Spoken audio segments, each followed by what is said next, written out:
Et puis on a du tennis et du basket également ce soir avec Tsonga toujours sur le court. Juste un point sur le score, Camille, à Roland-Garros entre Tsonga et Olivo. 5-2 dans le 4e set. Je rappelle que l'Argentin mène 2-7 à 1 et 15 partout sur le service de Joëfried Tsonga. Et 5-2 surtout.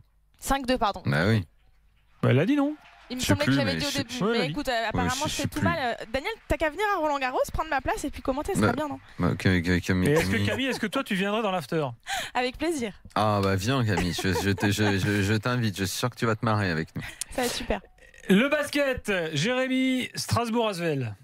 Depuis 3 minutes et quelques poignées de secondes et l'Asvel est revenu au contact. 47-44 pour Strasbourg qui ne mène plus que de 3 petits points alors que les Alsaciens comptaient 14 points d'avance au plus fort de leur domination en première période. Attention, il y a vraiment un gros match là qui est en train de se dérouler dans cette première manche des demi-finales. Strasbourg pour l'instant est encore devant Medinchouia, 3 points d'avance, 47-44. Merci. L'avis de Florent Gautreau ce soir concerne Kylian Mbappé qui s'est exprimé aujourd'hui sur son avenir. C'était dans le cadre de l'équipe de France. Jingle Gautreau. Que ce soit pour l'épilation, pour le naturisme ou pour les tirages au sort, nous sommes pour l'intégrale.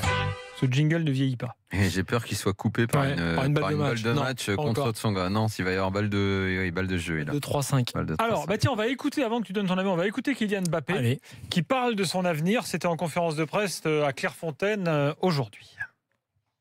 Pourquoi m'en jouer?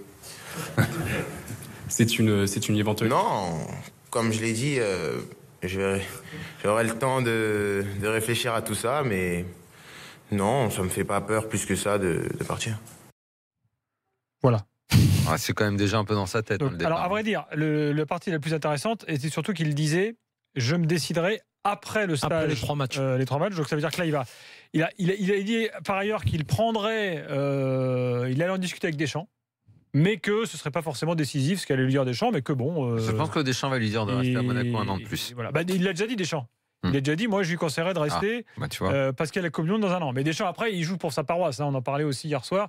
Alors Florent, malgré tout, à ton avis, moi je suis d'accord avec Deschamps, un peu de tout quelque ça. part, mais je dirais dans le doute, puisque la meilleure solution, j'en avais entendu parler cet hiver, je sais pas pourquoi, je sais plus qui est contre, c'était le prêt, c'était l'achat par le Real et le prêt à Monaco. Mais je suis absolument d'accord, je trouve que c'est une très bonne idée. Mais apparemment, je sais pas si c'est le Real qui veut pas, Monaco qui veut. C'est peut-être difficile de dire, on met, par exemple, je donne le chiffre au hasard, on met 130 millions sur un mec en se disant qu'on le prend pas et qu'on le laisse pendant un an à quelqu'un d'autre. Tu l'achètes, c'est comme toi, t'achètes une bagnole et tu la touches un an après.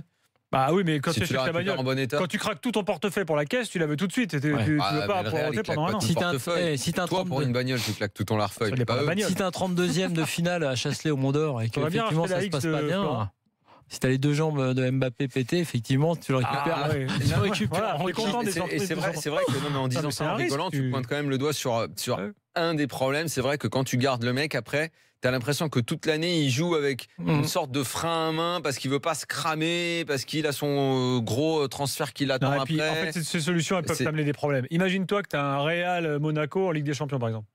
Non mais c'est vrai, tu vois, je suis passé de c'est une bonne idée à c'est pas une bonne idée en fait. Bon bref, vous avez raison. Comme elle n'est pas validée pour toutes ces raisons-là sans doute ou d'autres, moi je dis effectivement dans le doute et aussi par rapport à l'âge d'Mbappé. Alors évidemment tout le monde me dit oui mais ça se représente pas 2 fois effectivement en cas de blessure ou s'il rate sa saison. Bon, ça se représente. Voilà. Là on parle d'un joueur. On est tous d'accord pour dire que c'est un peu l'exception quand même. Parmi les étoiles filantes qu'il y a parfois dans le foot, on peut se dire que peut-être lui, il a quelque chose en plus. Il est à part. Il a aussi quelque chose et un entourage et lui-même à la tête sur les épaules. On peut se dire que voilà, ça vaut le coup. D'autant qu'il n'a fait qu'une demi-saison, entre guillemets. Enfin, il a vraiment joué que sur la demi-saison. Ça vaut le coup de rester à Monaco. Ça vaut le coup de faire une Coupe du Monde, déjà, d'être sélectionné quand même avec l'équipe de France pour la Coupe du Monde. Et donc, je dis effectivement à Mbappé, reste à Monaco. Et moi, je suis certain et persuadé que si c'est pas le Real, ce sera un autre, mais ce sera peut-être encore le Real. Alors qu'il y a quelques semaines, je me disais, tiens, si le Real se présente, faut y aller. Ça se refuse pas. Comme Benzema l'avait fait d'ailleurs quand le Real l'avait voulu. On avait beau dire c'est jeune, il jouera peut-être pas assez dur et tout. Écoute, quand tu as du talent à ce point et quand tu penses que tu peux le faire, il faut le faire. Mais là, il y a juste ce paramètre de la Coupe du Monde et du groupe et de la façon dont Deschamps va le constituer. Il se trouve qu'Mbappé est aux portes de ce groupe-là. Et là, je dis donc à Mbappé, je pense qu'effectivement, il faut faire une petite entorse à cette règle qui veut quand même que quand un grand club, un immense club te veut, tu y vas. Sauf que là, je pense qu'il peut il peut, et pour de bonnes raisons, rester à Monaco.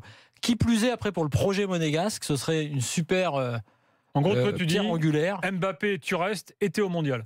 Ah oui, mais ça c'est sûr et certain, parce qu'à Monaco, il est sûr de jouer. Jurisprudence martiale, par ailleurs, t'as pas apporté cet argument-là. Non, mais de la même façon, tu peux aussi avoir un doute en disant, bon, Monaco, Bernardo Silva se barre, Mendy se barre. Si Jardim choisit de s'en aller, tu sais pas trop quelle sera ta saison l'année prochaine. Monaco, comme Paris d'ailleurs, il suffit de regarder les chapeaux Ligue des Champions, tu peux te taper une poule genre de la mort où tu sors pas des poules, et finalement tu peux être dans une année galère où tu vas moins t'éclater, où tu seras pas au top. Il peut y avoir aussi ça. Ouais, mais moi je pense quand même que même dans une équipe moins bonne, si t'as le choix à faire, fais-le quoi. T'as envie de te barrer, bon bah vas-y. S'il faut y aller, faut y aller, je sais pas. Là, je pense que Mbappé. Après, faut choisir le bon club. Ouais, mais voilà. En gros, même Dembélé avec Dortmund, c'est pas pareil que le Real, tu vois, par exemple. Mais tu crois qu'il s'est pas barré dans sa tête? Zidane a déjà parlé avec son père. À chaque fois qu'il est derrière un micro, Mbappé, il dit bon, le départ, tu vois, on sent quand même que c'est un peu dans son esprit. Non, déjà, moi je crois que dans sa communication là, qui est bonne, encore une fois, et là y compris, il faut souligner un truc, Gilbert. Il faut souligner le fait que ils l'ont envoyé en conférence de presse là. Donc tout ça, ça a été quand même dealé. C'est-à-dire, écoute, qu'est-ce que tu vas leur proposer en gros comme discours? Écoute, en gros, je sais pas qui a dit quoi, mais en gros avant, il a dit je vais leur dire que déjà je vais rien décider là, mais que je vais attendre les 3 matchs, que je prends l'avis du coach et que je l'ai écouté avec attention, et que en disant l'éventualité de partir existe, il fait pas une sorte de langue de bois en disant je sais rien, je dirai rien. Il dit finalement je peux rester, mais l'éventualité de partir ne me fait pas peur. Il dédramatise un petit peu le sujet, je trouve. Donc là, non, mais pour l'instant c'est vrai que moi, je trouve que c'est d'un sang-froid. C'est bien géré. Après, voilà, Daniel a raison. S'il veut aller au Real, et moi j'ai dit il y va très bien. Je dis juste que il peut faire la Coupe du Monde parce que honnêtement Deschamps le prendra, c'est sûr. Excusez-moi, mais là, c'est assez dingue. Là. Juste, on va aller à Roland-Garros parce que ça discute, mais attention, s'il se retrouve, imagine-toi au Real et qu'il joue 3 matchs dans l'année à la Coupe du Monde. Justement, je te dis, s'il reste à Monaco, c'est sûr, Deschamps le prend. Donc Mbappé, qui aura 19 ans, on va dire, dans un an, à 19 ans, va faire une Coupe du Monde avec la France qui sera une des grosses, entre guillemets quand même, qui sera une des équipes, finaliste dernier Euro, favorite, une des équipes favorites du mondial. Donc tu vas disputer un mondial avec ta sélection en étant favori et en ayant sans doute la possibilité de toute façon d'aller après dans un gros club. Je lui dis voilà, à mon avis, reste à Monaco. C'est dingue. Roland Garros, Camille Gelpi. Après 3h24 de match, le jeu est interrompu puisqu'on n'y voit plus grand chose ici. L'atmosphère est très plombée là, le noir quasi complet, et donc Joe Olivo n'est pas content. Hein. Non, forcément, parce qu'il a servi pour le match, mais malheureusement, il n'a pas saisi sa chance. Et Joe Tsonga a réussi à débreaker. Donc, Olivo il a fait un super jeu pour débreaker Tsonga. T'as vu ça là? Ouais, super jeu. Il a enflammé les tribunes d'un coup. Il avait 3 balles donc de débreak, il a loupé les 2 premières, mais il a réussi finalement à débreaker, donc il est plus mené que 5-4 dans ce 4e set. Et demain est un autre jour, on l'espère. Et il sort en serrant le poing comme s'il avait gagné. Il est toujours vivant, et puis il remercie le public qui a été vraiment exceptionnel avec lui, qui l'a soutenu jusqu'au bout. Moi je crois que là Olivo, le pauvre Olivo, il n'a même pas de sponsor, il a un t-shirt tout blanc en coton. Là. Il a la tête du condamné, Olivo. Ouais, là, je pense que c'est la meilleure chose qui pouvait arriver à Tsonga. Mais moi, à sa place, j'aurais tout fait pour qu'il y ait l'interruption plus tôt, quoi. Parce que là, c'est assez bizarre. Il a quand même failli se faire plomber quand il est mené 5-2. Là, il s'en sort.